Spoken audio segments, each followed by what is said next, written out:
Friends இந்த வீடியோல 12th standard zoology புக்ல உள்ள லெசன் 5 ஆன மூலக்கூறு மரபியல்ங்கற பாடத்துக்கான புக் பேக் क्वेश्चन பாப்போம். ஃபர்ஸ்ட் क्वेश्चन பாருங்க. ஹெர்ஷே மற்றும் சேஸ் ஆகியோர் பாக்டீரியா பேஜில் செய்த ஆய்வு எதனை காட்டுகிறது அப்படினு பாத்தீங்கன்னா DNA அப்படிங்கிறது ஒரு மரபு பொருள் அப்படிங்கறத காட்டுகிறது. உங்க DNA மற்றும் RNAல என்ன மாதிரியான ஒரு ஒற்றுமை காணப்படுது அப்படினா சர்க்கரை, நைட்ரஜன் காரங்கள் மற்றும் பாஸ்பேட் ஆகியவை உடைய நியூக்ளியோடைடுகள் இருக்கு அப்படிங்கறத கண்டுபிடிச்சிருக்காங்க. தூது RNA மூலக்கூறு எம்முறையில் உருவாக்கப்படுகிறது. தூது RNAக்கான மூலக்கூறை எந்த முறையில உருவாக்குறாங்கன்னா படியெடுத்தல் முறையில உருவாக்குறாங்க. படியெடுத்தல்.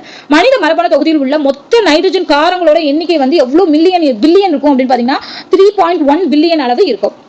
அடுத்து 15N ஊடகத்தில் வளர்க்கப்படும் ஏகோலை 14N ஊடகத்திற்கு மாற்றப்பட்டு 2 தலைமுறைகள் பெருக்கமடைய அனுமதிக்கப்படுகிறது. இச்செல்களில் இருந்து பிரித்தெடுக்கப்படும் DNA சீசியம் குளோரைடு அடர்வு வாட்டத்தில் நுண்மைய விளக்கு செய்யப்படுகிறது. இச்சோதனையில் DNA ஓட எவ்வகை அடர்வு பரவலை நீ எதிர்பார்க்கலாம் அப்படின்னு கேட்டிருக்காங்க. ஒரு குறை மற்றும் ஒரு நடுத்தர அடர்வு கற்றையை வந்து எதிர்பார்க்கலாம்.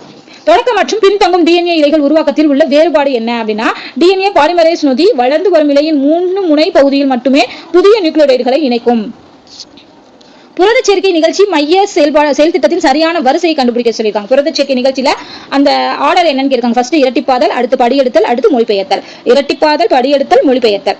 DNA இரட்டிப்பாதல் குறித்த கீழ்கண்ட கூற்றுகளை எது தவறானது அப்படின்னா ஒவ்வொரு நைட்ரஜன் காரமும் அதேபோல் உள்ள மற்றொரு காரத்துடன் இணைவதால் இரட்டிப்பாதல் நடைபெறுகிறது என்பது தவறு.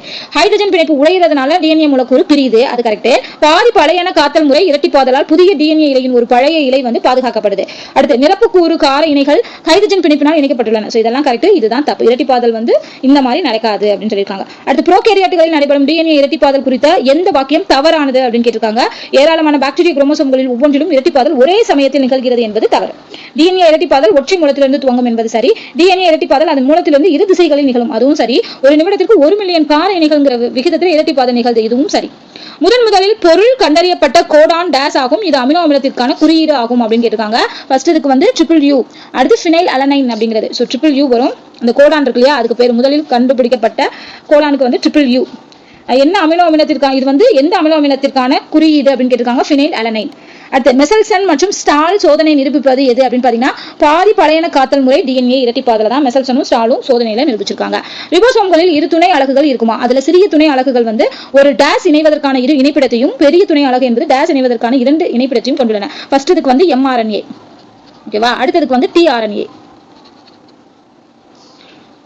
அடுத்து ஓபரான் என்பது என்னன்னா தொடர்புடைய செல்களை உடைய அமைப்பு மரபணுக்களோட தொகுப்பு தான் ஓபரான். ஓபரான்ங்கிறது என்னன்னு கேட்டிருக்காங்க. தொடர்புடைய செல்களை உடைய அமைப்பு மரபணுக்களின் தொகுப்பு.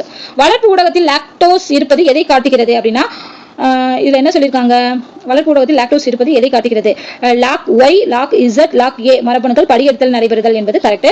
அடக்கி மரபணு இயக்கி மரபணுடன் இணைய முடியாத நிலை அப்படின்னு சொல்றாங்க. இது ரெண்டுமே சரி. ரெண்டுமே சரி.